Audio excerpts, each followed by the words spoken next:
fact, my next guest began to show his musical talent at the age of 6 with his first drum set.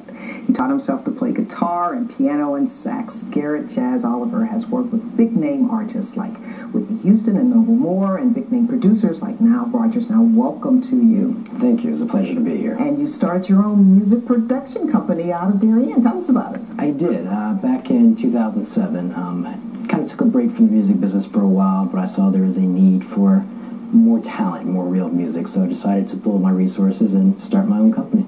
Tell us about what we're seeing in the music industry today, because a lot of people are scratching their heads and not sure where it's going and the effect music is having on our children.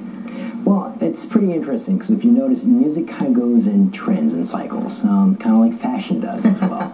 Long, short. Exactly. I mean, in the 70s, you had a lot of live bands that are playing. The 80s, you had some of that, but it started to go more towards, I want to say, hip-hop, where they're using more samples. And synthesized music. Exactly. So, and then in the late 90s, neo-soul was coming back, so coming back to real music.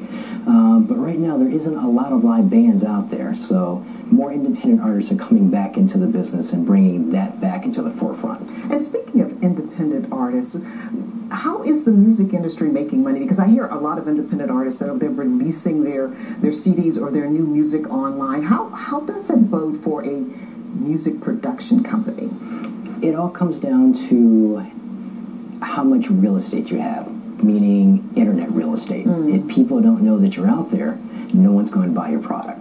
So it's actually quite difficult for a independent artist or company like myself to get that out there, to get your name out there. But the more you have people talking about you, word of mouth, the more you're doing showcases, the easier it becomes.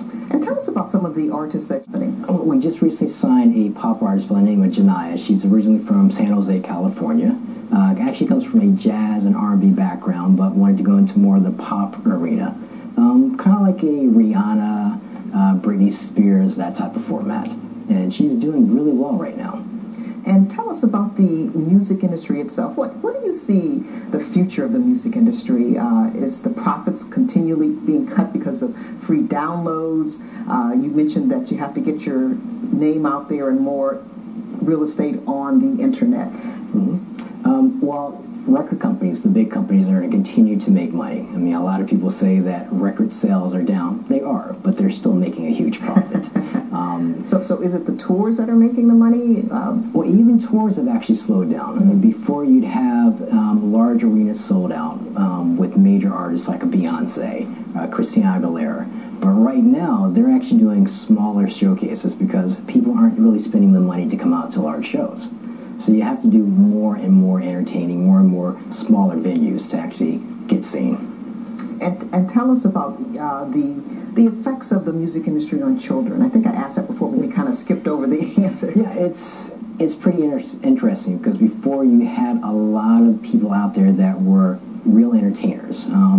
Going back further in time, you had someone like Sammy Davis Jr., who was a true entertainer. He could sing, dance, play. Multi-talk. Now you don't have a lot of those type of artists that these young kids can actually look up to. They have a false sense of what the business is like. They see these videos and they think, oh, wow, I'll be a rapper and I'm going to have all these great cars and houses, but they don't realize the business aspect of it. Those entertainers don't really own a lot of that stuff. So I'm trying to help young kids understand, go to school, get them the education, understand, yeah, you could be an artist. Someone's writing your check. That person's the one who's really making the money. Understand that side of the business. Tell us a little bit about the business, because you've been on both sides. Yes, I have. I have, and it's as an executive and as an entertainer and a producer. Both sides are very unique because you actually need both. You need the creative side to bring new and different types of music to the forefront, but you need someone to manage that. A lot of new companies are actually coming up in the area that are trying to get their imprint out there, and anything I can do to help with anyone out there, I'd be more than happy to. And tell us how to contact you.